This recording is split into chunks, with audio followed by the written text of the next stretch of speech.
like a locomotive, sipping, drinking Arizona. Mixtape just around the corner, did a lot in California. Can't wait to drop this on you.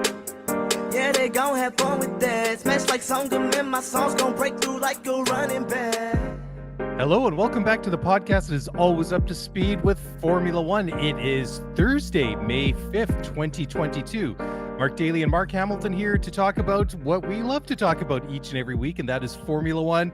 And Mark, after years, literally years of waiting, it's happening. Miami, it is literally happening right now. 14 hours away somewhat, I think, until practice starts tomorrow on Friday. Are you excited? It's I'm excited. surreal. Right? I've had mixed emotions all week, but I think I'm at that point now where I'm starting to get really excited. And it's funny because we did a Spaces chat earlier tonight, and we were talking so much about everything that's been happening off the track. The gondolas, the fact that the track is going to race under an overpass and under an on-ramp, the fact that there's this fake lagoon that they built so they could position some boats in front of a big video screen. We've been talking about all this stuff off the track, but it only dawned on me earlier today that there is free practice, just like you described a couple of moments ago, tomorrow. Today, for those of you that are tuning in on Friday, it's going to be really exciting to see. One, because it's a spectacle in and of itself, the track, the event, the way that it's been constructed. And of course, none of us have any idea as to what to expect on the track. Is it going to be like Baku? Is it going to be like Jeddah? Is it going to be a combination? Is it going to be something entirely new that we haven't seen before? It looks like the weather should be dry, although of course in South Florida, you could have that mid-afternoon thunderstorm at any time, which could mix things up. But I think based on the tone of my voice and the tenor of my voice, I'm pretty excited. You're like at a completely different octave of excitement compared to you. But I was thinking just as you were talking there, it just kind of reminds me of what's been a recurring theme over the last couple of years, going back to 2020 with like the bizarre COVID rescheduled year and everything, is how many times have we sat down and talked about, okay, this is the first time that we're racing here and we don't know what to expect. So true. It has been, if there's anything that's good that's come out of the pandemic, this has been one positive, because we've had the opportunity to go race at places that we never expected we go to. We've gone back to tracks like Imola that we never expected would come back. We've seen new tracks come online like Jeddah, like you mentioned, like Miami. It's actually been a pretty exciting time, and Formula One has done a pretty decent job of navigating through COVID, right? Let's do that. So I think it's probably worth revisiting some of the tracks that were not even remotely on the horizon when COVID started. So we went to Portugal. Yep. We went to Imola, like you mentioned. We went to Mugello. We went back to Turkey. We've been to Qatar. We did the outer ring at Bahrain. Now we're going to Miami. What else am I missing? I feel like I'm missing a few. I feel like you're missing something too, but I just can't think what we might be missing. I mean, that's the really cool thing. I mean, there's been like 7-8 races that are new to the to the calendar. And but this one just has to be the crown jewel. Everybody's been expecting this one to happen, and it seemed like it was in limbo for the longest time. I mean, heck, even a couple of weeks ago we were talking about, well, there's this last minute legal challenge. The whole thing may actually not happen. Fortunately, it didn't play out that way, but it just took a long time to get up and running. And like you say, it's almost a little bit surreal, especially when we're getting text messages like from like some good friends of ours, like Magnus Greaves, from Tim, just telling us.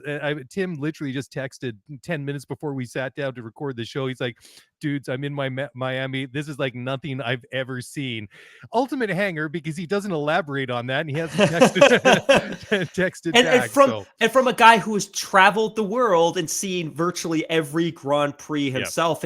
And Magnus Graves, you and I sat down with Magnus back in January, because at the time we were talking about, hey, can we collaborate? Can we find a way to get down to Miami with them? And that ultimately didn't work out, which is fine. But one of the comments that he made at that time was, look, F1 is going to be changed by Miami. Miami is going to fundamentally change the sport. And based on everything we've heard from him this week and from other people, that seems to be the message that's resonating out of Miami right now, is that this is a game changer for the sport. And when we were doing our Spaces chat earlier tonight, we were talking about the fact that, you've been to a race at the Nürburgring, you've been to Spain, I've been to Silverstone. We've both been to plenty of Grand Prix, but if there's one thing that I would say about a lot of these traditional European races, is they're kind of bare bones. You're going there to watch Formula One. Yeah. It's not going to be comfortable. It's probably not going to be warm. The food selection is going to be terrible. The beer is going to be warm, which is normal in the UK. In the UK, the for beer is sure. going to be warm and the merch is going to be expensive. But all of a sudden you get a race like this. And of course, this was preluded by some of the great things that we've seen coming out of the Middle East. But this race takes the spectacle and the experience and the level of comfort to an entirely different world. And I think this is going to change the sport in a couple of ways. One is that it's going to force other races to significantly step up their game in terms of the festival type atmosphere and the comfort and the services that will be available. And I think Miami's being criticized for this, but it is finding incredibly new in surprising ways to monetize the experience. Nobody is going to Miami thinking that this is a bargain. It's like going to Disney World. You go there knowing you are going to pour out 10 times more money than you expected, and you are going to thank them for taking your money. And I think Miami's that experience. But I think all of a sudden, all of these more traditional tracks, whether it's Coda or Silverstone or France or Spa or Spain, I think they're going to look at this race and go, oh my God, we've got some serious work to do, because they've created a new benchmark of expectation. And then on top of this, a year from now, we're in Vegas. And if every indication is true, Vegas is going to take it to an entirely different level that we didn't even see in Miami. Well, that's the thing, right? And you raise a really good point. Coda's going to have to step their game up, because, I mean, there was a phenomenal turnout for the U.S. Grand Prix last year. 380,000 people. And there was a lot of criticism because they, like a lot of people said, they really felt like it was kind of thrown together at the last minute. Like the merch sold out really quickly and there was terrible selections. There were like the food lineups went on forever, etc. And it was interesting too, just talking to Magnus over the last couple of weeks and months, and he just keeps saying this is going to be a game changer. This is going to change F1. And I haven't really been following up with too much what's going on off the track in and around the Grand Prix, because partially I don't want to make myself really, really sad because we're not there, and I just don't want to. Well, I know I'll end up jealous for all the people that are there, and that's just not a good thing to do. But joke aside, what was it Magnus was saying, that there's like 3 competing fan fests around the city, and that like unofficial things that kind of like have popped up, and it sounds like that this has become like a real thing in the city of Miami. And I really hope that this is like the real kickoff that really it's the beginning of a real thing, not just in Miami, but across the country. And then, like you say, we get Vegas coming online next year, and they're going to level up on top of what Miami's doing. And I can really, I mean, Vegas is Vegas, and they're always going to be glitzy and glamorous and do what Vegas does best, right? But Miami's kind of got this little bit sort of like posh kind of, glitzy kind of, maybe not quite a Monaco-esque kind of vibe, but close to it, right? I think, there's a certain argument to be made for that. So they're not going to be one to be outdone. And, I don't have anything against, what they're trying to do at Coda. I mean, if you want to, keep it real for lack of a better word, but they're going to have to step their game up in whichever way. If they're going to keep it on brand, that's fine. But whatever they're going to do, they're going to have to step it up just to at least kind of keep pace to what's happening in Miami and then Vegas next year. One of the criticisms that has spread around the internet this week about Miami is that it's expensive. It's expensive. At the end of the day, Stephen Ross and the group that's organizing this race have absolutely no obligation to make this an affordable race. It's not going to be attended by 380,000 people over the course of 3 days like Coda was. It's going to be a significantly smaller crowd simply because they don't have the physical capacity to ingest that many people into the track, but they can absolutely charge whatever they want. And I think what they're going to try to discover is the exact tolerance that people are willing to pay, and they're going to charge exactly that, not a penny less. They are going to find the absolute peak of what people are willing to accept in terms of pricing. And somebody had sent some photos through earlier today of the merch pricing at the track, and they're like, it's crazy. Like a F1 t-shirt starting at $150 to $200 US, and a hat is $100 to $150 US, with the exception of a Haas hat, which was $30. I don't joke. I am not joking. Wow. But that's not particularly crazy. You and I have seen expensive merch, but they're not under any obligation to make this event affordable. And just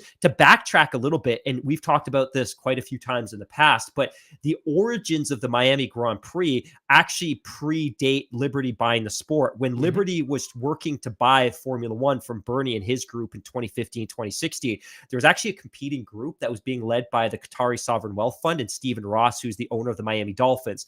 And they, by all accounts, were in the lead. Ultimately, they decided to drop their bid because Liberty gave them a sweet deal and said, look, if you drop your bid for Formula One, we'll give you a race sanction fee free. And also, Mr. Qatari Sovereign Wealth Fund, we will give you a race. So Liberty came through on both of their commitments. They gave Miami a race. They gave Qatar a race. But the unique thing about the Miami Grand Prix is there's no sanctioning fee. So typically, if you're going to host a Formula One race, you negotiate with Bernie in the past, or you negotiate with Liberty on the term of the deal and how much you're going to pay to Formula One. So it could be $20 million, $50 million.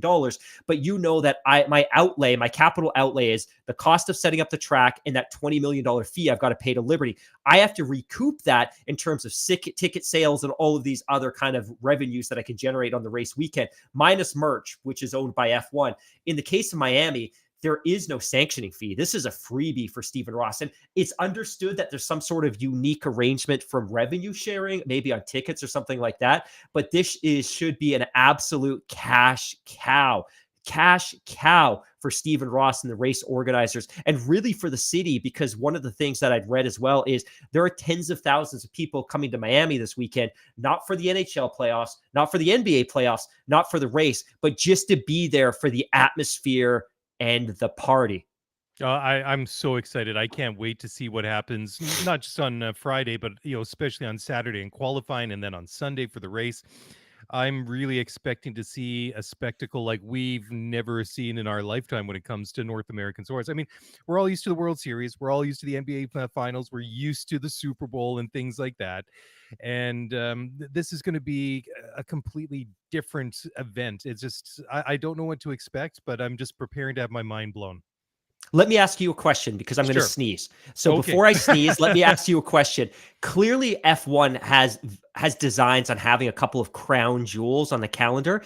With Miami, with Las Vegas next year, if you look at the 2023 calendar, what would you argue are the 3 or 4 crown jewels of the Formula One calendar?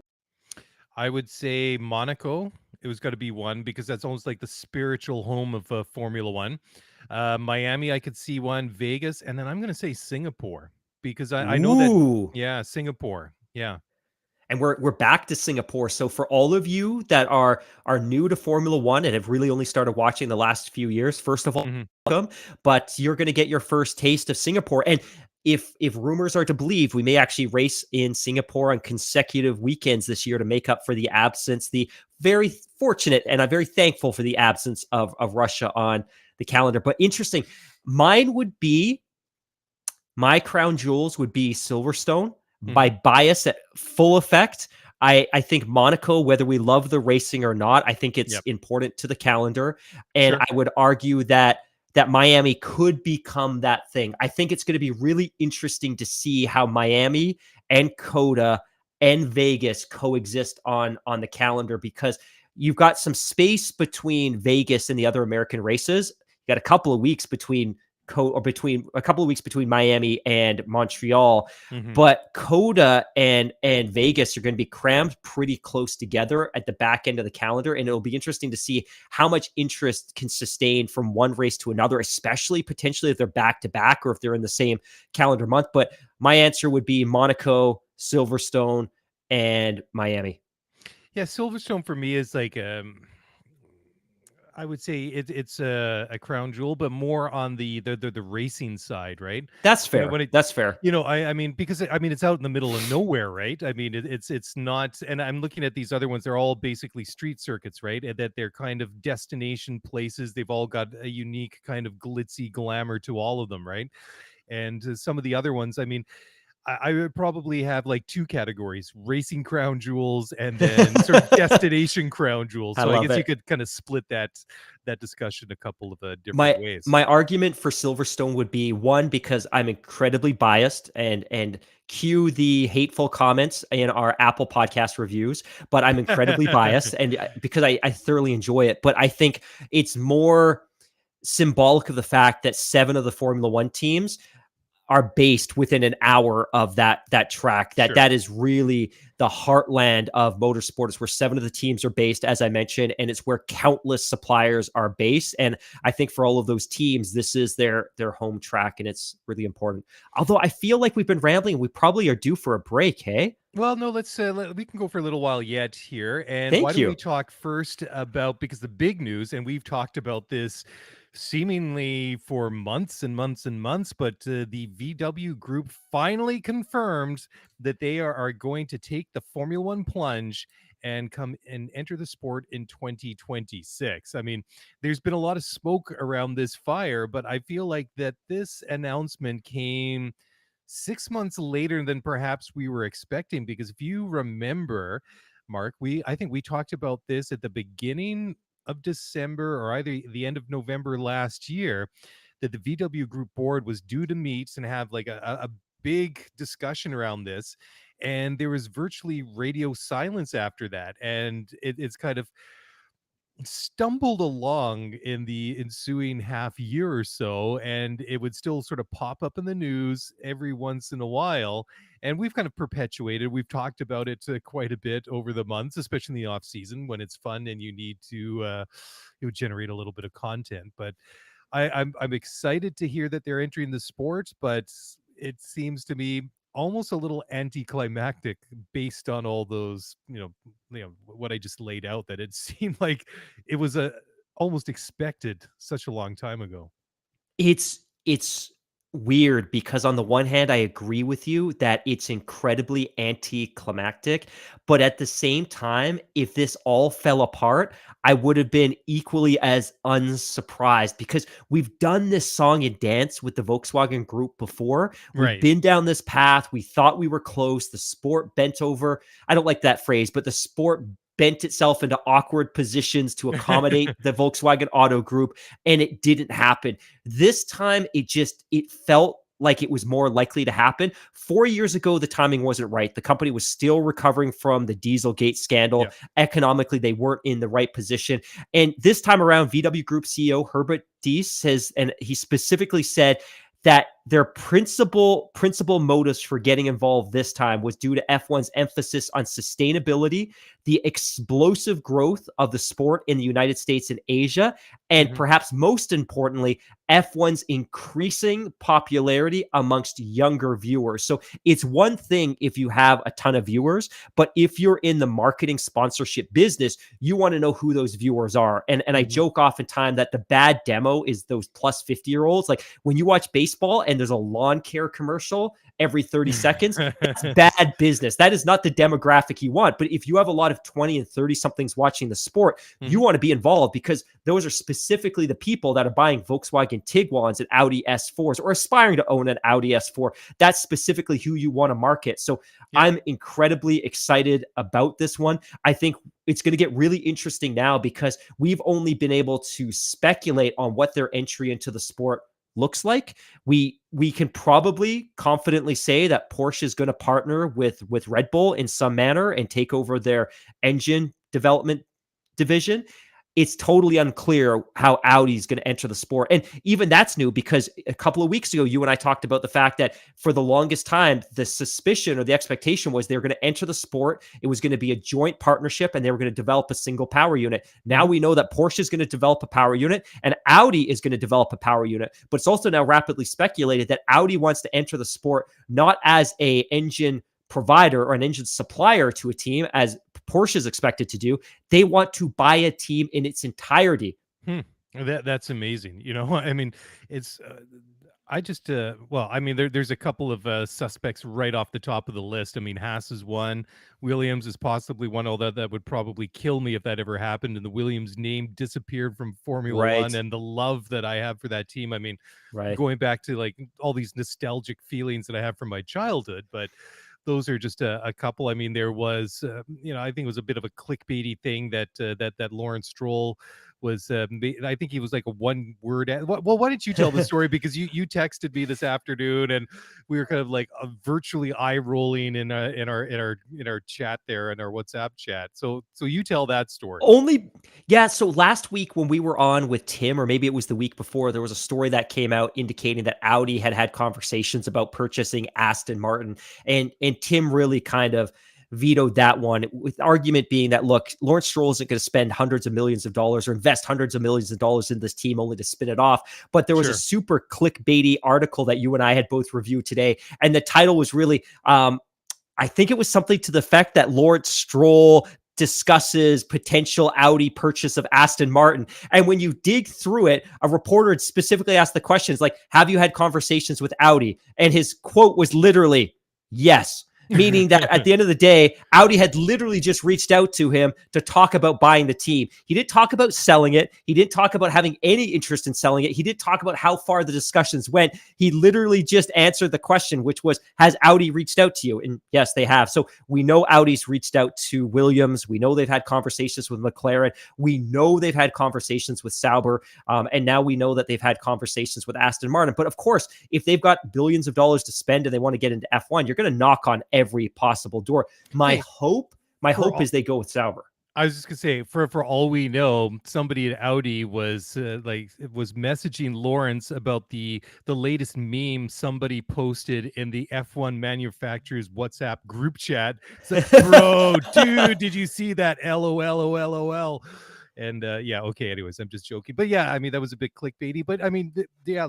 Sauber / Alfa Romeo is another candidate, so that will be fascinating to see how they do take the drop into the sport. I do have a couple more thoughts on some of those comments that that were made, so I want to talk about that. But first of all, we're going to take a real quick break here to hear a quick message from our sponsors. We'll be right back to pick it up on the other side, so don't go away.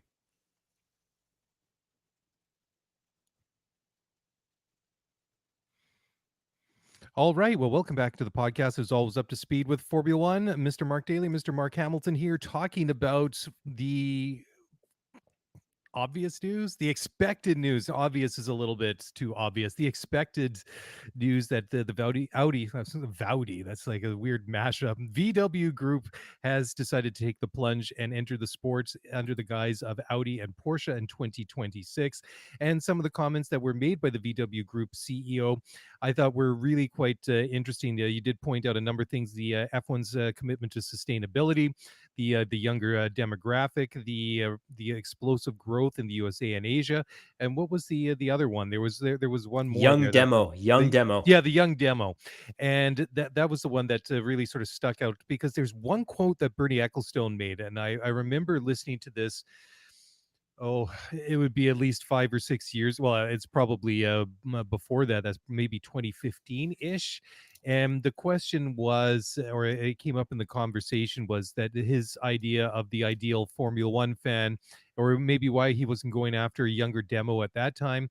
And his it was such a flippant, very nonchalant Bernie Ecclestone replies like, well, I'm not really interested in those people, because my ideal fan is, like an older guy that's already made his fortune and has tons of money that he can splash out on the sport. And I'm like, well, that's great if that guy's 70 plus. So maybe you've got him as like a legit fan for maybe another 10 or 15 years. But, it's I thought it was just so short-sighted. I mean, to completely ignore, like, I mean, you don't want to be like exclusive of any segment of the population or demographic, but to just really target, say the 1%, for the lack of a better term, just seems so silly. And I mean, obviously Formula One has started to thrive under new management and leadership, but also the other things too. Yeah, the commitment to sustainability. I mean, we've talked about it, and we've really speculated and really had some fun talking about what the power units might look like in 2026. We know that they're going to be really pushing towards these exotic hybrid biofuels and all these things, which is really, really cool. So that's one interesting piece of technology that we're going to see. But the engines themselves post 2026 is going to be really, really cool to see as well. And I mean, we're sitting here with bated breath because we don't know when that news will drop. It could be tomorrow, it could be next year, it could be in 2 years. But I mean, the thing is, when we're sitting here, we're almost halfway through 2022 right now, and it blows my mind to say that that really isn't a long time if they're going to completely blow up the current engine format and reintroduce something else. These power unit these manufacturers, they want to know what the spec is so they can get down, they can start designing, building, testing, and developing these power units. So I would say that the clock is very much ticking on on with Formula One to make a decision, so the teams and the manufacturers can get down to work. So, and then finally, the last comment there that he made about the explosive growth in Asia and the USA. I mean, talk about two vast, virtually untapped markets, and I guess that kind of goes sort of ties into the whole comment that Bernie made just at the beginning of my little spiel here. But again, I mean, it seems kind of obvious now, but I guess if you're making money hand over fist, and you don't see the need to make even more money where you've already made as much money as you're ever going to be able to spend or do anything with. What's the motivation to do anything if the sport's running the way that you want it, right? Definitely.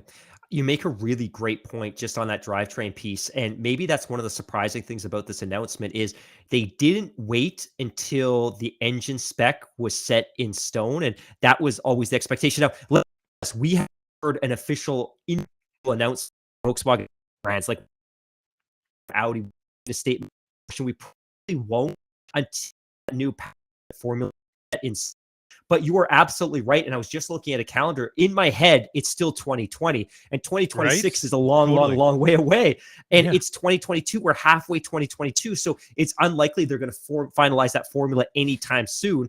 So really, they've got 23, 24, and 25. There's no development time. Like that is when you have that completed power unit on the dyno and you're taking it out to the track. So really, they've got 2 years to figure this out. That's not a lot of time for Alpine and for Mercedes and of course for the other teams that are already developing engines. That's an incredibly short amount of time for somebody like Audi or somebody like Porsche that's coming in and starting really from scratch in terms of their familiarity with the Formula One landscape. It almost makes you wonder if behind closed doors they've had these discussions. It's like, well, we want to come into the sport, but we want some guarantee as where you guys are going with the power units for 2026. And maybe Formula One's come back to them like, okay, well, we haven't ironed out all the details, but we're 90% certain it's going to look like X, Y, and Z, right? That I have to tell myself, or maybe I'm trying to convince myself, because otherwise it would seem too outrageous, that they have to have some idea. Otherwise, they've basically sold Audi and VW and Porsche. It's just a bunch of magic beans, and I can't believe that they would be that unprepared. They must know where they're going with this. Is what I'm. I would also argue that kind of commitment needs to go both ways, right? That, hey, we will commit to you these fundamental principles of the new power unit. The MGUH is gone. It's going to create more electrification. It's going to run on a sustainable fuel. It's going to be a compact V6 engine with a turbocharger. Like, they're probably making commitments about those principles, but at the same time, they're probably going to the Volkswagen Group and saying, look, if we're going to welcome you into the family, we need a commitment from you. It can't be a 3-year commitment and you flame out and you leave the sport and leave us holding the bag. We're expecting a 7, 8, 9, 10-year commitment from you as well, because I think in the past we've seen instances where teams come in. We saw it with Toyota. They came in for 7 years and then they fled the sport, and BMW was in for 5 years and Honda was in and they're out and then they're in and then they're out and then they're in and then they're kind of out before they fully take off again. I think Liberty's probably looking, and the FIA is probably looking for a comparable commitment that if we are going to completely upend our power unit formula to accommodate you, you need to make a commitment to us as well. Yep. Yeah, totally. I'm completely on board with that because it doesn't serve anybody. It serves neither side if Formula One can't commit to what the power unit is, or not willing to make concessions to attract somebody like the VW Group. But then on the flip side, if they're going to come in, like you say, they don't want them to leave after 2 or 3 years. They want a medium to long term commitment. And hopefully they'll be successful. But like I say, it's going to be interesting to see how Audi gets their foot in the door. So kind of makes you wonder what's going to transpire and if there's going to be any big announcements coming in the weeks and months ahead. I only had this realization recently as well. We bought a couple of years ago a brand new Volkswagen Tiguan R line, and we actually love it. And we were coming from a Range Rover Sport, which was probably not the most economical and family friendly car, even though it's a big SUV. And Hmm. the Volkswagen, which was from kind of like a brand perception perspective, a pretty significant step down. We couldn't, and I promise I'm not being paid. I am not getting a rebate on my servicing. I'm not getting a free set of tires, but we couldn't be happier with the car as a package. It looks great, which is always going to be subjective, but the build quality and the internal finishings are really, really nice. So it's Yeah. kind of cool that, hey, we're going to own a car that is attached to a manufacturer that competes in motorsports. So we'll have this kind of invested interest in them being successful because we own one of their products. And I would definitely state that we would be in the market for another Volkswagen again, because I don't think I could sell Are my you wife sure on you're not another Range getting Rover you're Sport. not getting paid to say this? Like, the next thing you're gonna get Das Auto. Do you see my hair and my like stained covered hoodie right now? No, I'm definitely not being compensated by the Volkswagen Auto Group. Yeah, you don't look quite as polished as you usually do, but I know that you've been like burning the candle at both ends. So hey, who am I to judge? Because I'm rocking the hat tonight. Because I can tell. I'm underneath the lid. I don't look that polished either. I So always know how your week's going based on whether you've got the cap. Because if your week's going good, the cap's off, the hair is flowing, it looks great. But if you've got the cap on, like, okay, yeah. this week's been a grind and he's ready for Friday. Oh, brother, you don't even want to know. But at least tomorrow, Friday, is my day off. I'm doing tomorrow what I never do, and because I realized, like after last year, like I don't take all the holidays, and I can only carry over so many days. It ends up getting paid out, and my wife spends that money before I can spend it on myself, and then she pays it on depressing things like stuff for the kids and taxes and people that don't really deserve my money, right? Okay, now I know I'm going to get some hate for that, but anyways, the point is I've got tomorrow off, so maybe the hair doesn't look great underneath the cap, but I feel great, and I'm going to watch free practice tomorrow, so my day partially is already set. Okay, That's awesome. moving along to the next story. What's up next? Where do we go? That's another Porsche F1. Let's go on to this one. Oh, that's the Alpha. We already talked about this. Oh, okay. Do we really need to talk about this? So Formula One apparently is going to try trialing the pardon me, a revised qualifying format. I shouldn't say what do we need to talk about. I thought at first when I was looking at the notes, I thought it said reverse qualifying. So I was thinking all the reverse grid. I was like, no, please don't do that. But let's see. So they're going to look at the format again at a couple of different races next year. And they're going to see some of or all the participants in Q1 use the hard compound tires and then switch to medium tires for a Q2. The top 10 who progress to Q3 will then have to use the soft compound tire. So I don't know really what to make of this one, Mark. Like I'm all for trying to tweak the qualifying format or the race format or whatever it does, but I'm not really too sure what to make of this. I guess it's kind of interesting. I mean, at least from the team's point of view, it will give them the opportunity to see all three compounds in action. But if your car's not really set up to run on the hards or the mediums or the softs or whatever it might be, it could make qualifying a little bit trickier. So maybe qualifying is going to get a little bit more cerebral, a little bit more academic, rather than just go out there and throw the best, the softs on there, the mediums, or whatever it is that you need to get through to the next next round of qualifying, and then just go at it again. So I don't know. I think I could be convinced about it. So, do your best, convince me or not, try and help me get off the fence here. Just state your case one way or So another. I'm just reading this article again because I'm still trying to process this one on the fly. So the new format, and this is from speedcafe.com, the new format will see all participants in qualifying one use the hard compound. So all Yes. 20 drivers will start on the hard. Everybody that gets to Q2 will graduate to a medium tire. And then the 10 runners who then progress to Q3 will have to use the soft compound. So the sport is dictating what compounds you run. And you're right that I think oftentimes we go into qualifying and teams just want to be able to put down the fastest lap possible. So they put on the softest compound tire that's available to them that weekend. And then they set up the car accordingly, depending on the track. So yeah, I don't know what to make of this. On the one hand, I'm a little bit offended because I just want to see the fastest possible lap times. And maybe we still get it because the reality is Mercedes, Red Bull, Ferrari, the times they're putting into Q1 are simply fast enough to get them into Q2. They're not putting in a Q3 type of lap, right?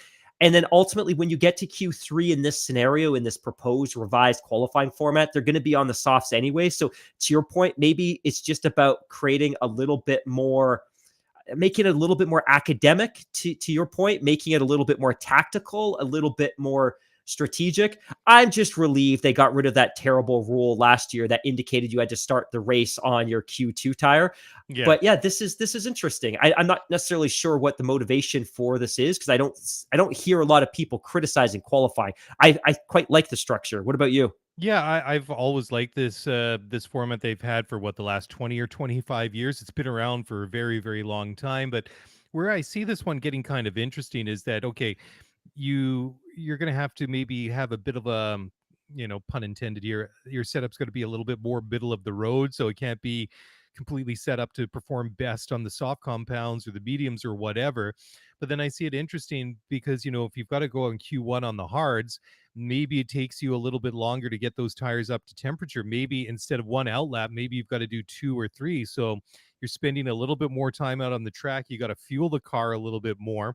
So the car is going to be heavier. So there's going to be extra brain work that's going to have to go in there so that, if you're going out to do two laps before you have your hot lap, you have to know by the time you hit that start finish line that, your car is as light as it needs to be, and that those hard tires are up to temperature. So that's where I see it's interesting. But like you say, I don't really know where the motivation for this comes from either. I think it's interesting, but out of all the things that seem to need improvement, this didn't really seem to me to be top of the list.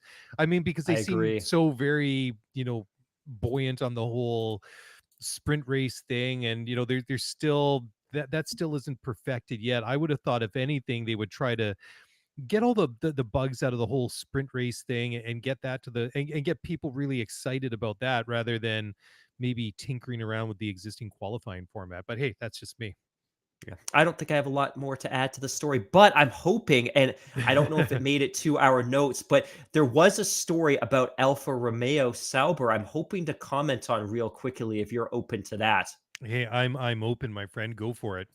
So there was an interesting article that came out. I shouldn't say article. I think I'm giving them far too much credit, but there was a story on planetf1.com this week, and it quoted a couple of people close to the current Alfa Romeo Sauber partnership. And if you look at the list of constructors in Formula One right now, you see the Alfa Romeo F1 team. And while Alfa Romeo is on the grid, it's effectively on the grid in name only. It's effectively a branding exercise. And by that, I mean, there's a Formula One team called Sauber. And I think because you and I have been watching Formula One for so long, we often refer to Alfa Romeo as Sauber or use that name interchangeably. Alfa Romeo is effectively paying Sauber to put their name on the car. It is a branding exercise. They are not imparting any technical know-how to Sauber.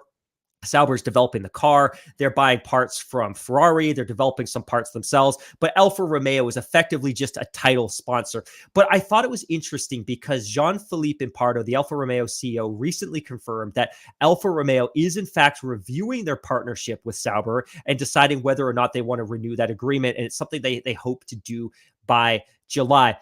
In this, there's been conversations about whether there's a right way or a wrong way for a manufacturer to be involved with the sport. So Mm-hmm. Formula One always has an appetite for more manufacturers. They want to make the sport enticing. They want Honda involved, and they want Porsche involved, and they want Mercedes involved. But the argument here, and I thought this one was a really interesting conversation, the argument here is that maybe there's ways to get manufacturers involved in non-conventional ways, meaning, hey, they come, they bring money, they put their badge on the car, but maybe they're not necessarily developing an engine. And I'd never really thought of it like that. To me, Alfa Romeo isn't a real F1 team because it is that branding exercise, but it was an interesting argument that maybe more manufacturers can be involved in unconventional ways because maybe they don't have to be building their own engine. Maybe they don't have to own their own factory and be developing their own parts, but there's other ways they can be involved. That said, I also think that Sauber is possibly a prime takeover target for Audi and possibly the most likely at this point. So the Alfa Romeo partnership that we see today may not be long for this world anyways, which is one of the reasons why they might be so eager to renew and decide if that partnership's going to move on in the long term. But I thought it was just an interesting article and not something that had really ever occurred to me that, hey, manufacturers can be involved in the sport and maybe they can be involved in the sport without actually developing their own power unit. You know, the other thing that I thought was kind of interesting while you're talking there is that, and we've mentioned it several times on the show tonight, is that Sauber is perhaps one of those teams that could be a target for a takeover by Audi. But it kind of makes you wonder now what's going on inside the world headquarters of Andretti Motorsport, because that story, Oh, I mean, yeah. that's gone kind of quiet because I mean, there was a lot of smoke around that story last year that what was Michael prepared to drop was like $250 million to buy the It team or wasn't something, or enough. It 300. wasn't enough. Well, yeah, obviously it wasn't, but I mean that, that story never really died because, Michael kept saying that, they want to get into Formula One, they want to launch their own team. Toto comes back and said, okay, sure, you can come to Formula One, but make sure, you bring $1 billion to the table because that's what it's going to take to get this thing up and running. And, Michael Andretti basically said, and this is just my summary of the whole thing, is he basically kind of, I would say he blew it off, but he basically said, yeah, no problem. We've got the money. We have the access to the money. So I'm really interested to see where this might go with the Andretti Motorsport organization and see. I'm sure they're obviously still interested to get into Formula One. Personally, I hope that ship hasn't sailed. I'd love to see them get into the sport and see what they could do. I completely understand though why the FIA and Formula One aren't eager to add new teams to the grid. And I think we know that when Audi comes in, their hope, their desire is probably to buy an existing team, so not add an incremental team to the grid. And Yeah. Porsche is very likely to partner with Red Bull and have some sort of very integrated technical relationship. But I think the reason Formula One isn't eager to add a new team at this point is simply because the value of the teams should skyrocket in the coming years. That a team shouldn't be worth $200 or $300 million. The team should be worth $1 billion. And I think what Formula One and the FIA and Liberty are hoping is that, hey, if we space this out 2 or 3 years, a new entry to the grid could pay. We talk about this in North American sports all the time, an expansion fee that, hey, we want to join your league. We get a permanent place on the calendar, but you have to pay that expansion fee. In the NHL, it's $700-800 million. And the NFL, it would be billions of dollars. And the NBA would probably be billions of dollars. But I think Formula One say, hey, you know what? The baseline today is $200 million to enter. If we wait 3 years, maybe that entry fee is $1 billion. And that money would be split amongst the existing teams. So I think the existing teams are motivated not to allow a new team onto the grid. So I think there's probably new teams coming, but I think they're a ways off unless somebody comes along and just wows them. Unless there's a Penske offer, or not a Penske offer, but an Andretti offer, and he's got new backing, and he comes and says, look, here's $800 million cash. We've committed $200 million to new factory. We have a power unit agreement with Alpine Renault. We're good to go. And maybe it's an offer the sport just can't resist, but the $200 million that was bantied about a couple of months ago is nothing. And Formula One has scoffed at that. And when you split that 10 ways over the existing grid, $20 million a team is insignificant. They would want a significant cut because remember, by adding a new team to the grid, it dilutes the share of the prize money that's available. Sure. And the only way you can entice teams to allow a new team onto the grid is that upfront lump sum fee they would get by allowing a new team onto the grid. Yeah, but it also makes you wonder what Andretti's playbook is, right? Maybe the whole idea from right from the get go was to buy a slot on the grid, but maybe they had, maybe there was some rumors like, you know what, Sauber is willing to sell up now, so maybe we just go in there, offer him say $250 million to $300 billion, whatever it is, see if they take it. Because if they take it, hey, we're in, and we're going to be spending a fraction of what we expected to. Then if not, then we're going to have to go the long way, potentially the harder way, but which we're prepared for. But why not? Why not just try and offer one of the existing teams an offer? Because you just don't know. Maybe somebody's ready to say, like Peter Sauber, like, hey, you know what? I've done my bit. Here you go. Here's the keys to the front door.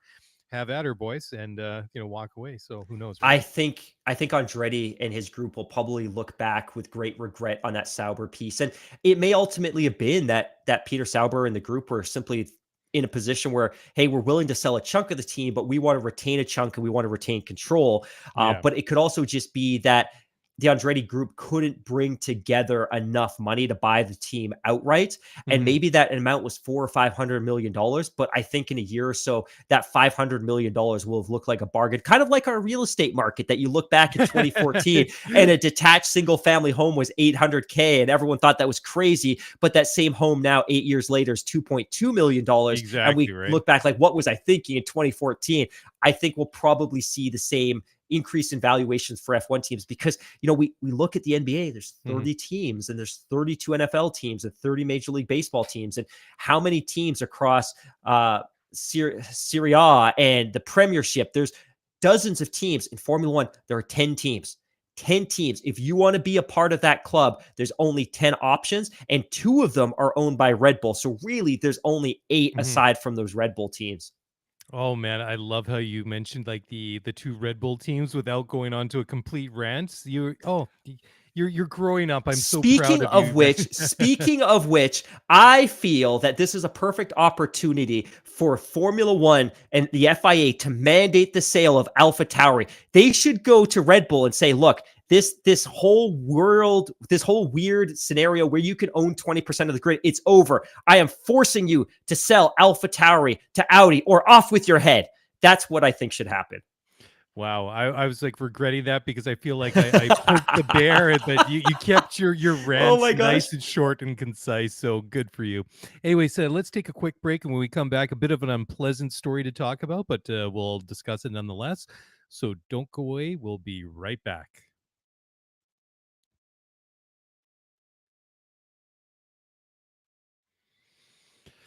All right. Well, welcome back to the program. And yes, well, this is a story which is a little bit kind of weird, but I suppose in this day and age, it's not really a shock. But I guess the context of it is, and who's involved is makes it a little bit. I don't want to say interesting, but it's a very peculiar story. And this is a story involving Lewis Hamilton and his former employer, McLaren, who are apparently investigating an employee's abusive treatment of Lewis Hamilton and rants and tirades on social media, which went on for apparently years. The accounts have been deleted, but it's this is a weird one. Anyways, Mark, did you want to talk about this one a little bit further?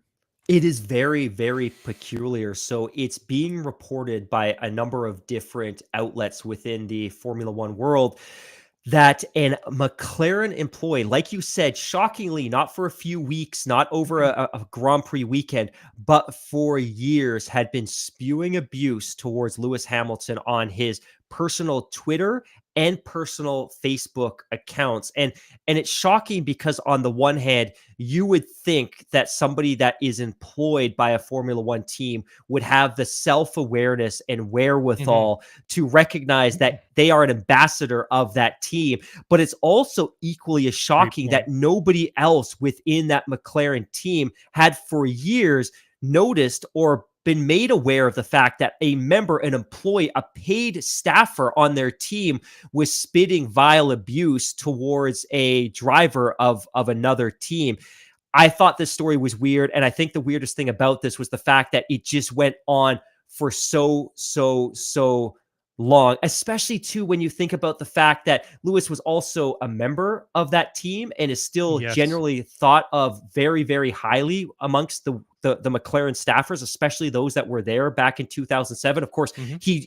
he won a drivers' championship driving for that team, but obviously it's horrendous. There's no place for this, and there should be absolutely zero tolerance from these teams. And I promise you, every other team right now is reviewing their social media policies with their staffers. And I work for a great company, and we have a social media policy when it comes to Yeah. discussing our company Yep. and things we should say and shouldn't say online and how we should engage with criticism of our company. It's just shocking that in 2021 this could have happened.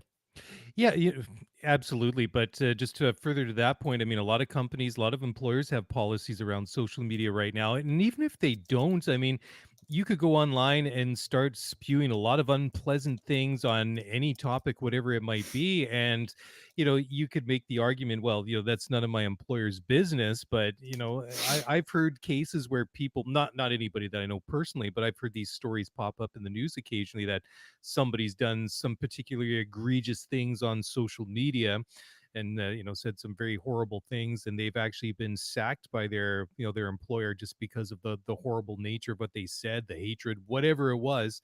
That because it's easy to figure out what people do these days. I mean, our digital footprints are so big, it's easy to figure out. But this is just going back to this Lewis Hamilton one. It's strange too that it would persist for so long. It wasn't just after, say, last year at the end of the season that it was one or two things or one Twitter rant or something like that, but it went on for many, many years on multiple platforms, no Yeah. less. And it's sometimes, posting or adding Lewis Hamilton directly or replying to Lewis's posts. It's just it's strange, but it kind of makes you wonder because apparently the accounts have been deleted. But it would be interesting if it said John or Jane Doe. I work for McLaren. I have the coolest job on the face of the planet. So Yeah. it kind of makes you wonder. I mean, I wouldn't be surprised if this is kind of like the last that we hear of it, because it would be a little bit.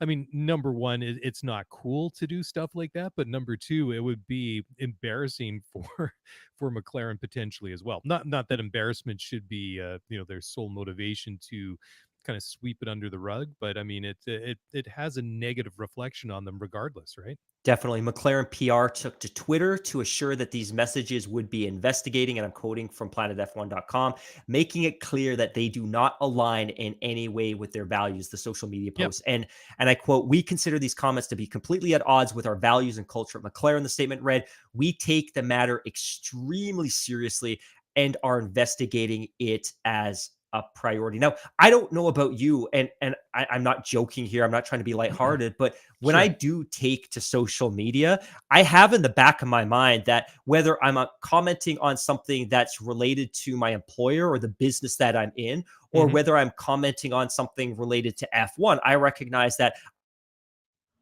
an ambassador or a representative of my employer. And also, especially when it comes to the topic of Formula One, I recognize that I am also an ambassador and a representative of this podcast. And I think for Yeah. both of us, and this might be one of the reasons that we get along so well, is we have fairly high standards when it comes to integrity and how we show respect to each other and how we show respect to our listeners and how we show to Exactly. Yep. respect to everyone involved in the sport. So I would be very cautious about what I say. And frankly, there have been a couple of times when I've tweeted things from my personal account and they've kind of been angry, ranty things. And I think about it. Does that look good? Does that reflect well on me? Does that reflect well on the show? Does that reflect well on my employer? And a year from now, would I look back at that tweet and be proud of the fact that I posted that? And if the answer is no, I quickly delete it or I don't post it at all. And I know you're exactly the same way as I am. Yeah, totally. I mean, if you just want to make sure that you stay on the right side of these things, just make sure you tweet lots of cute cat and puppy things. I Totally, don't know, totally. but Yeah, there's got to be. stay on the safe side. Yeah, Stay on safe. I don't Lots know, of but hearts, in this day lots and of age, puppy memes. yeah, but in this day and age, there's going to be people out there that are puppy haters. You know that those people are out there and they exist, and They're cat people. yeah.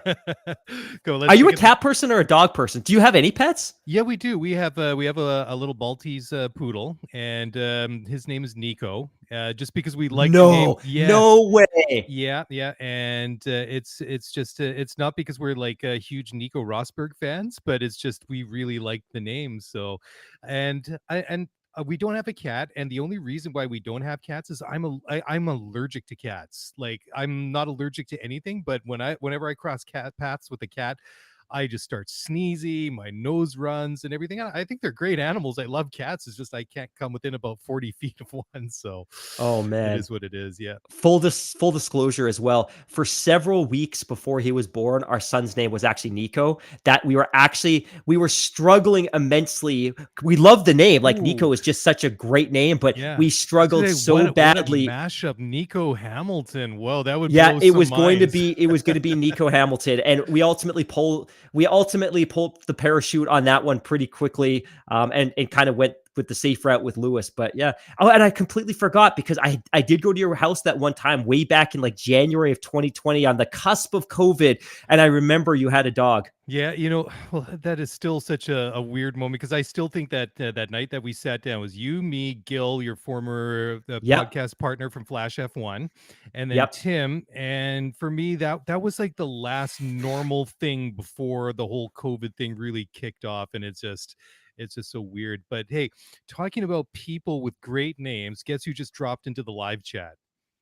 Micah Boyce, aka DJ Vinyl Richie. Is that not an Oh, awesome Twitter handle? I love that. the man that is Yeah. solely, and I shouldn't say solely because there's a team that helped to make this happen, but the gentleman, the man, the ambassador, the myth, the legend who made our new intro and outro music possible. Micah, thank you so much, my friend. I know I've thanked you 1,000 times, but I can't thank you enough for making that Yeah, happen for us. yeah, absolutely. A million thanks, but still, I think that's got to be one of the best Twitter handles I know. DJ Vinyl Richie, love it.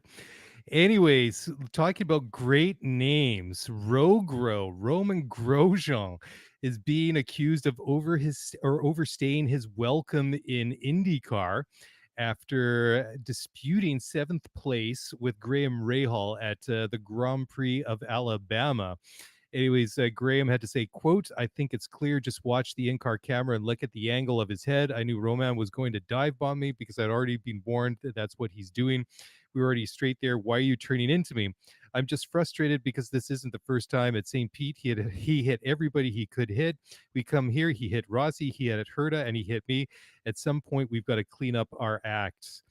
Anyways, he goes on to say, quote, I won't name, but as another driver in the series told me, you can't teach an old dog new tricks, and it's been his reputation over his whole career in Europe, and we're learning his reputation quickly here. So to me, if race control doesn't want to do anything, then they're not going to do anything. But when we go and punt him, they better not do anything to me, which in the past I've been penalized for a lot less than that. End quote. Anyways, Graham does go on to say at the very end, he says, quote, I think the other drivers need to get together, all of us, because I'm not the only one who's got a problem. I think it's quite a significant amount of drivers who've had run-ins with this guy. When the roles are reversed, fishing better be consistent. That's all I'll say, because it's going to be reversed at some stage, and I'm not going to play nice. This guy's overstayed his welcome. End quote. Whoa. Graham, bro, tell us how you really feel. My goodness. Oh But my. like, I mean, I, that is like that's he's obviously going off, but does that not does Graham Rahal not come across as a guy that feels like he's had something bottled up inside of him about Roman Grosjean for a long time, and he just could not keep it internalized any longer, and it just exploded out there? I mean, wow. so for starters, there was a borderline threat in there that the officials better not touch me when I quote unquote punt him, inferring when I make contact with him.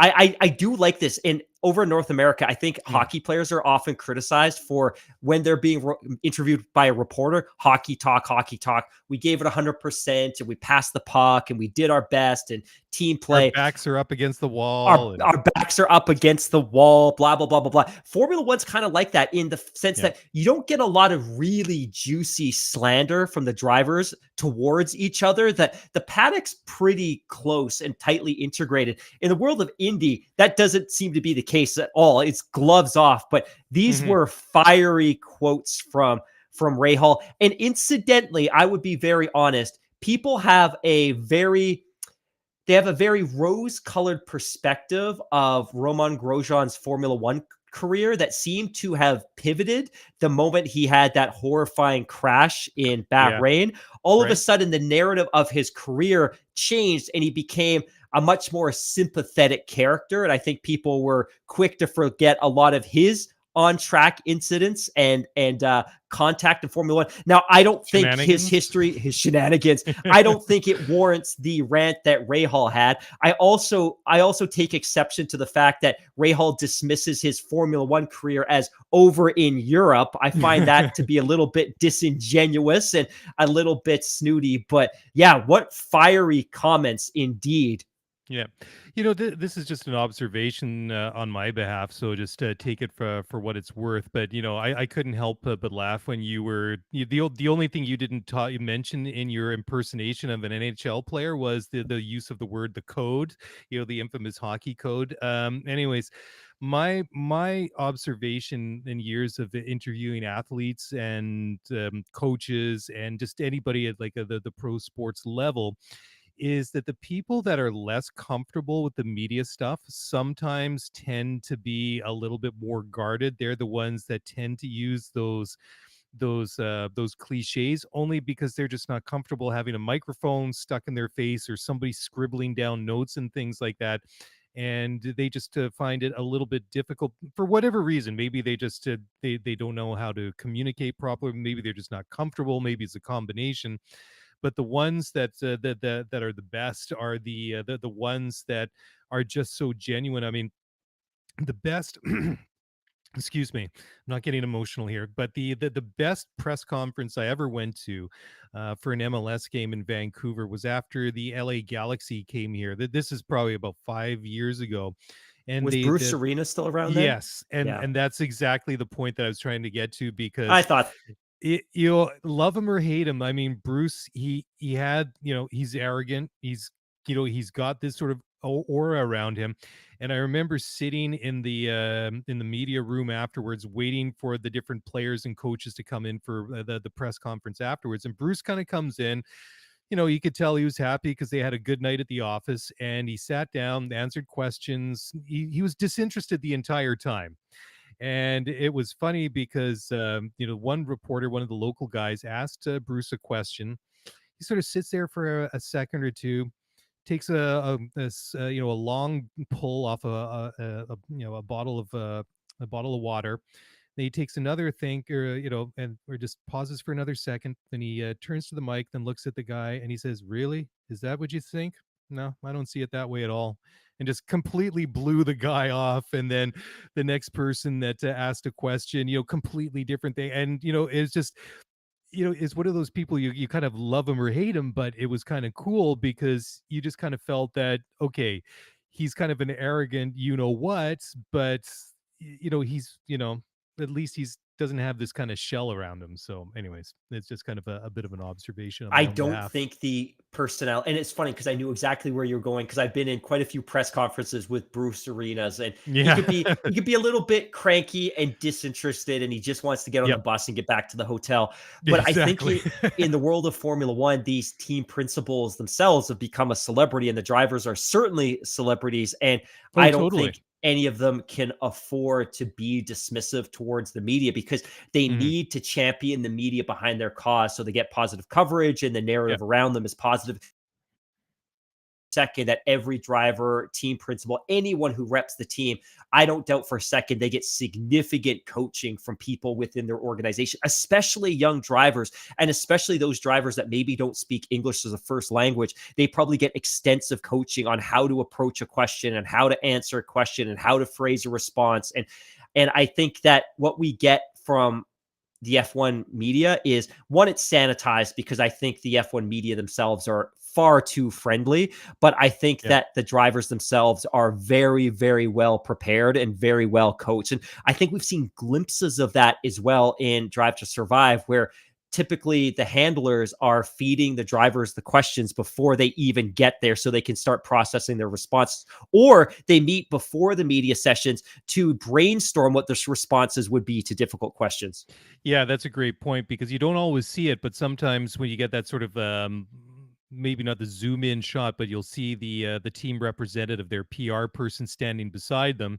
So you got all the microphones in their face for well, back in the day before COVID, when you could have like 40 people standing 2 inches away from your face with a microphone before you got all grossed out about it, which was kind of gross to begin with, COVID or not. But regardless, you would see that there would be one of these PR people beside the driver, and with a little recorder recording everything. I was always interested after, is like what do they do? Do they go back and do they dissect this? And they must get coached about it. I mean, it's something that we obviously don't see out here, but it's an interesting world for Do sure you when it comes to those remember that things. episode of the most recent Drive to Survive where there was a meeting between the handlers and I don't mean that in a disingenuous way. I mean Are you obviously talking about the the Ferrari one, the Ferrari episode? no, the McLaren episode where Daniel Ricciardo and Lando and the team were sitting around because Lando had just signed a contract extension. Yes, yeah, A- right, yep. and obviously Daniel wanted to have a lot of fun with it,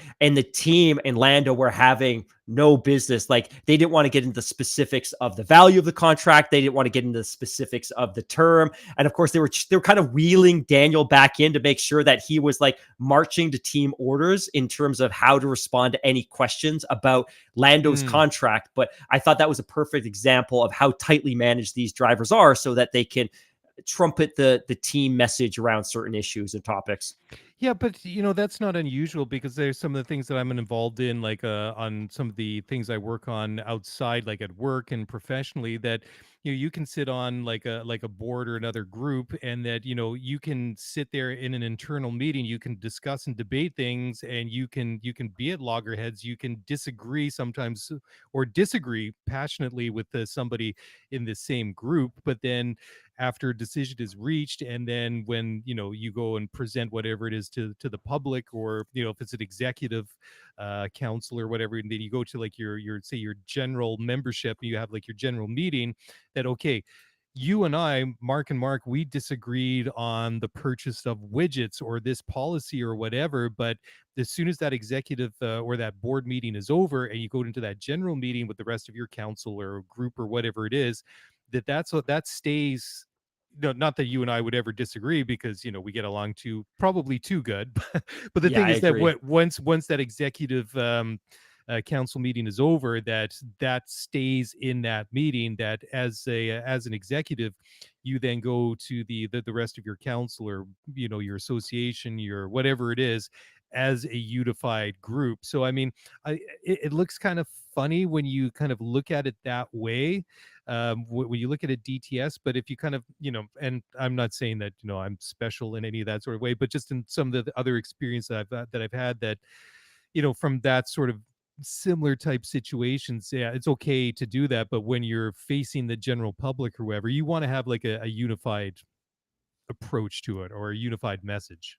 Not that I want to have a theme of talking about The Office during every one of our podcasts, but as you were describing that scenario, I recall that episode of The Office when there was a shareholder meeting for Dunder Mifflin when the company was really struggling. And they had the panel of the board of directors up at the front and all the angry shareholders. And they would go in, the board of directors would go into that plush suite and they'd be like, we're screwed. But they would go back onto the panel and they would try to be totally aligned in their message. And then Michael blew it all up. We're going to go back and we're going to be back in an hour with a 20-point plan. And they're all looking at him like, there's no 20-point. Anyways, I don't want to derail, but I could talk about The Office a lot.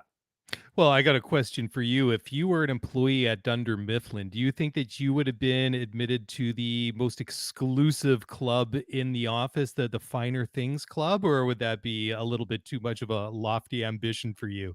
I know I would be working in the annex. I think that that's a given, but I don't think I would have been in. I don't think I would have made the cut for the Finer Things Club. Yeah, sadly, neither do I. I'd be one of those people that would aspire to the Finer Things Club, but I don't think I would have made the cut either. Anyways, moving along, because that feels has a little bit of a depressing tinge to it. Let's talk about something a little bit more positive, and actually something a little bit more timely. Well, actually, very timely and appropriate. But the drivers are very positive and very encouraged about the sims that they've had for Miami this weekend. And AlphaTauri driver Pierre Gasly has actually come out and said that the new Miami track is pretty awesome. Now that is quite the description, or quite the or what do you want to call that, pronunciation, the exclamation, the judgment passed by the AlphaTauri driver. But anyways, what Pierre had to say when he was asked by Autosport.com, he said, "quote I've tried it and I must say it looks pretty awesome. I really like the layout, quite a lot of high-speed content, quite challenging, unusual type of corners, extremely long corners, very long straights. I think we should have some pretty good American entertainment, good entertainment the whole weekend. So very excited about it. And the location is unique. So very hyped about the weekend," end quote. Sergio Perez said that the end of the lap is quite tight. We talked about that, I think, with Tim Hauraney several episodes ago, where you get to the back of the track, particularly turns 11 through 16, which come onto the back straightaway, where you have some very short, some very sharp 90-degree corners and very short connecting pieces of circuit between the corners. So that's going to be really fun, especially in the opening phase of the Grand Prix, before the field maybe stretches out a little bit. So going around into that last third of the lap, especially when you come through that series of 5 corners there through turns 11, 16, should be a lot of fun. And also Checo said that he thinks that it looks like a pretty good circuit. And he's also said, particularly about that segment of corners, he says it's a twisty area that could be quite difficult to get it right, and the visibility can be difficult, which almost sounds a little bit Jeddah-esque, does it not? I mean, the rest of the lap probably not, but at least that one segment. Totally agree. 100% agree. So we're going to see 57 laps on race day, race distance of 308 kilometers to be expected. Circuit length is 5.4 kilometers. And there are how many turns on this track? 19 turns. 19, It I believe. Yeah. it is remarkably Jeddah-esque to me. Now it's called a street circuit. I think Jeddah is probably a better definition of a street circuit because it actually incorporates some actual public roadways that get homologated or integrated into the track on race day. There's less of that. There's a little bit of that here, but there's less of it. To me, this is very much a dedicated circuit without significant runoff areas. One of the ways that it is going to be comparable to Jeddah is, like Jeddah, it's going to be a track that will absolutely punish mistakes because there's no runoff. And if a driver has Yeah. a mistake or makes a mistake, and maybe they just misjudge a corner and they spin, or they have a slow kind of slide, the fact that they're going to go into a concrete wall suggests that we would probably see a lot of yellow flags. We could see a lot of red flags. My sense is that even if it's dry on race day, we could see something that's not entirely different to what we saw at Jeddah. Now, the race should be taking place during daylight hours, unlike Jeddah, which of course is a night race to mitigate the impacts of the heat in that part of the world. But I would suspect that drivers don't have a lot of time to come to grips with what they're facing on this track. And obviously, they've done a lot of sim time. They're going to have a couple of practice sessions and qualifying. But I think there's still a strong likelihood that when you combine the fact that they're driving new cars, they're getting to grips with the new compounds, and it's an entirely new track, I would expect that we're probably going to see some contact, and we're going to see some cars making contact with concrete. I think it's going to be a very, very interesting week or weekend. I have no confidence in making any kind of predictions here. Yeah, it's too difficult. I mean, it seems like, kind of going back to what we were saying right off the top of the show, with it, it's become like almost a recurring theme about these new tracks that we have no data and no experience with over the Totally. past couple of years. But that in and of itself is a good thing. I mean, it's exciting to go somewhere new. I really don't know what to expect this weekend, but I think after what happened in Imola and what's happened over the past couple of races for Carlos Sainz, that this is, I wouldn't say a make or break weekend for Ferrari. I mean, it's far too early in the season to say that, but after the stellar opening they had to the 2022 World Championship, this is a turnaround weekend. This has to be a statement weekend to kind of shake off the funk of Imola, where they blew a good thing when they brought Charles Leclerc in, and then we all know he slid off and then dropped down through the race order and had to go and change his front wing at the end. And then Carlos Sainz beaching it in the gravel at the start of the race, for the second race in a row after he signed his contract after Australia. big weekend for Carlos. He's going to want to break out of that funk that he's been stuck in for the past several weeks. Charles will want to set things right after Imola. That, I mean, just, they've got egg on their face, right? It was their home race, and they they got it completely wrong, and they need to turn it around, because I mean they look so good through the first couple of races through the season, like I said, but also Max did not put a wheel wrong in Imola. I mean, he hit a home run in every single session. I mean, he was fastest in qualifying. He won the sprint race. He won the Grand Prix. He had the fastest lap. I mean, he ticked all the boxes, and that's the thing. I mean, Red Bull had problems with reliability through the first several races of the year. I mean, they had the double DNF to start at Bahrain, and then Max has had his own problems. Checo's had, he's had his moments as well, but they haven't been consistent.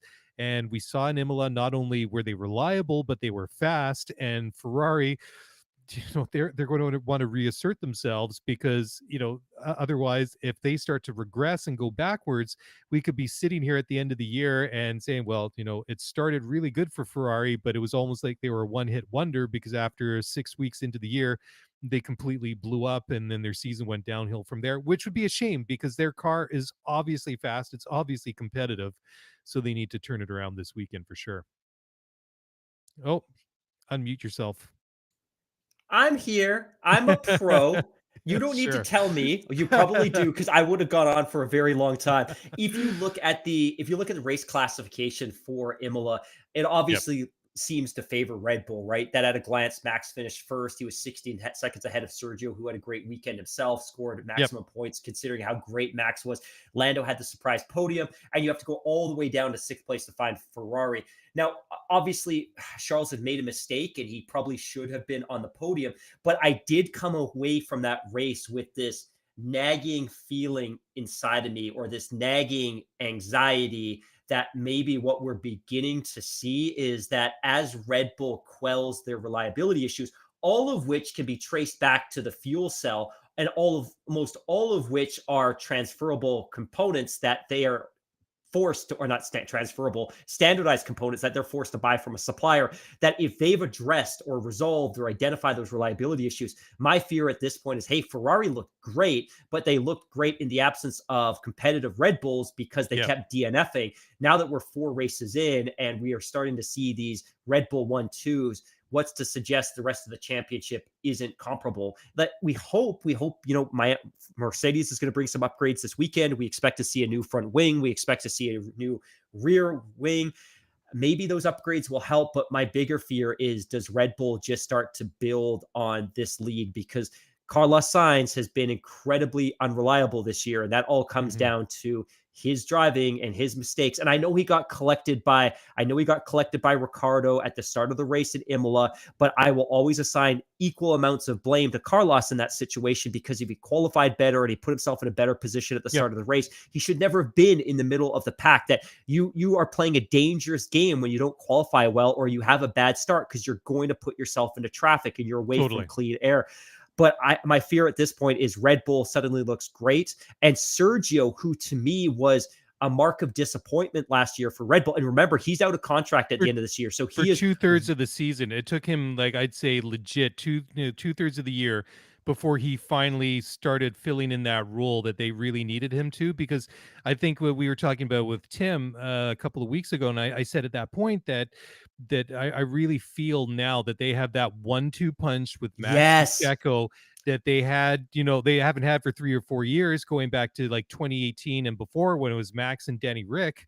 I mean, they weren't winning all the time, but they were scoring a lot of points and winning races when they weren't at the peak, when they were really super uber competitive. And It's Yeah, it's early, but I've yep. never been so confident in Sergio as I am right now. Last year, admittedly, I felt he was a disappointment, and I thought Yep. if he had raced up to the capability of that car, and again, it was a big transition for him, right, to go to a Honda Oh, powered for sure. Red Bull Yep. car, having spent the last 10 years driving Mercedes powered cars. It was a big transition for him. But had he been as competitive last year as he is this year, Red Bull should have won both of the titles. They should have won the constructors and they should have won the driver's title Totally. Great comfortably, point. because Sergio would have been taking, or should have been taking, points off of Lewis throughout the season, and it should never have been that close when you got down to the final race. But Red Bull looks surprisingly good, and what I Yep. fear is that, hey, we saw some great flashes from Ferrari at the beginning of the season that weren't sustainable. Well, and that's the thing too, right? And you I think really made a great observation is that Ferrari they were doing what they were doing when in lack or without the competitiveness from the the other teams that you expect, because Mercedes has disappointed thus far. I mean, Lewis is obviously struggling. George has done better, but as we've sort of speculated on before, that maybe doesn't mean that he's a better driver than Lewis Hamilton, but Lewis has typically had the best car on the grid, and George hasn't. So he's built up that skill set of learning to extract more out of a car that maybe isn't the best, and just kind of learn to work with that. So Lewis, I think, will figure the car out at some point, and whether or not they can get it figured out to become competitive or not, that remains to be seen. Because as the case may be, is that at some point Mercedes might just give up on trying to extract any more performance out of this car and just think, we're better off throwing these resources into developing the car for 23, rather than trying to get the uncork the genie, let the genie out of the bottle of the W13, because they only have But so there, much that they can do with it, and they only have so much room under the budget cap to do that with, because I so mean, there's the way that's things. Yeah. that's the point I was hoping you were going to make. Is this is a new era for Formula One, that if this Yep. was 5 years ago and Mercedes had a bad start, hire more people, build a new wind tunnel, throw money at the problem. They may have all the money in the world now, but there's a budget cap. And for all we Yep. know, Mercedes may be at that cap. They may not have any money to continue developing this car. They may literally have to shut it down. So they have fixed expenses. Obviously, they pay a lease, they pay a landlord, they pay a mortgage, they pay their staff. Those are reoccurring expenses that are going to happen every Sure. single month. That's part of the budget cap. But the reality is, they may be at the budget cap right now. Aside from that, they may not have any financial resources to commit to this car. So at some point, they may just have to shut it down because they're out of money and then their season's done. Well, maybe it was too much of an aggressive design philosophy that they went after, and maybe the W13 becomes a Right, cautionary right. tale. It's like, we thought that we could have this absolutely amazing car that had all this untapped potential, but we went too far and too aggressive in the design philosophy, and that we got caught out, because when the lights turned green and we started racing, we ran out of latitude, and we ran out of resources and opportunities to extract the potential out of this car, and it was never realized. So maybe when it comes to developing the car and designing the car for 22 or 23, 24, whatever it is, maybe we are a little bit more conservative in our approach to designing that car, realizing, okay, if we knock it out of the park on the very first the very first time up to the plate, that's great. But if you don't, if you're sitting up there and it's full count, what are you going to do? You could either maybe you get lucky, you get a walk, or you strike out, or you hit a grand slam. But it's remains to be seen. Anyways, I did want to mention that Pirelli is bringing their mid-range of the tire compounds this weekend: the C2 hard, C3 mediums, and the C4 softs. And I also wanted to mention, just looking at the weather forecast for Sunday afternoon, it's going to be 32 degrees Celsius, which is about 90 degrees Fahrenheit.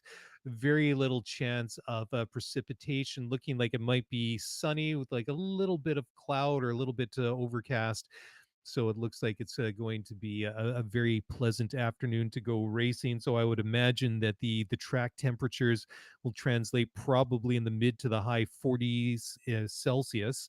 So it'll be interesting to see how the that affects the tires for the cars, and I'm really looking forward to a an entertaining race. I'm looking forward to seeing whether or not Ferrari can surprise us again, or if it's going to be Red Bull asserting themselves after a pretty good weekend out at Imola last weekend. Before we go, just wanted to remind everybody of the current standings in the Drivers' World Championship. You have Charles Leclerc still leading the championship with 86 points. Max Verstappen seemingly coming out of nowhere to surge all the way up to second with 59 points. So Charles still has a bit of comfort up at the top of the championship. Sergio Perez is now third in the championship with 54 points. George Russell for Mercedes, 49 points. And then Carlos Sainz, 38 points. And Carlos, obviously, just based on the discussion that we had, is left a lot of points out on the track in the past couple of races, I shouldn't say several. Over on the constructors side now, you have a Ferrari on top, 124 points, only 11 points ahead of Red Bull, who have 113 points. And boy, did that advantage they had at the top of the constructors evaporate literally in the blink of an eye after the Australian and was it Emilia Romagna Grand Prix, Imola Grand Prix. Let's just go with that. That's easier to say. Mercedes now third in the championship with 77 points. McLaren fourth with 46 points, and then rounding out the top five in the constructors, Alfa Romeo Ferrari with 25 points. Anyways, Mark, anything else to add tonight, or should we save the Twitter questions and the mailbag for another night? Yeah, I think we can save that for another night. I would plug one thing before we go. And I don't like to say plug because it does a disservice. And you and I are really proud of the fact that we only support content and content providers and other folks in the F1 industry who produce product that we really enjoy. But if you Sure. are interested in a subscription to the Race Weekend magazine, if you want to go to raceweekend.com, theraceweekend.com, the RACEWKND.com. If you use coupon code Scuderia Pod, we will save you 10% off your subscription. And I know a ton of you have already done that. Thank you so much. And as I said on Twitter, we do get a small, humble commission for every subscription that goes through, which we promise we continue to invest in this podcast to make it better. I wouldn't be promoting this magazine if it wasn't a fantastic publication. So encourage you to get out there. And it's worth it to see that big happy grin on Magnus's face every time that Definitely. because they're doing great work. They really are. I mean, that there's, like you say, we only promote other content that we really endorse, and those guys are doing an absolutely fantastic Oh, job. and hey, Yep. it looks like we're probably, and I think Tim's Sunday may take a direction that he's not expecting it, but we are planning to collab with Tim on Sunday for the Grand Prix race recap. And of course, he is there. He spent all day today interviewing drivers. I saw him with Lance. I saw him with Magnussen. I saw him with Latifi. He spent the whole day in person interviewing drivers. I'm sure he's going to have a ton to share about his experience at that track and tons of great bits from the drivers as well. Okay, people accuse us of being homers when it comes to the Canadian drivers. I mean, Tim interviewing Nikki and Lance, that's like interviewing your buds, It's going out Exactly. there. So that should be fun to see what he does when he hooks up with both Nick Latifi and Lance Stroll over the course of the weekend. Anyways, guys, that is it for us tonight. Thank you so very much for listening to the show. Thank you to all of you who jumped in and watched on the live stream on YouTube. It's been a lot of fun again, and we really look forward to catching up with you guys again on Sunday afternoon or Sunday evening to recap the inaugural Miami Grand Prix. If you want to get in touch with us, the easiest way to do so is on Twitter at ScuderiaF1Pod, or you can send us an email at scuderiaf1pod@gmail.com. For some reason, everybody's emails have been going into the spam folder. I'm not quite sure why. But anyways, we'll catch up with you guys again very, very soon.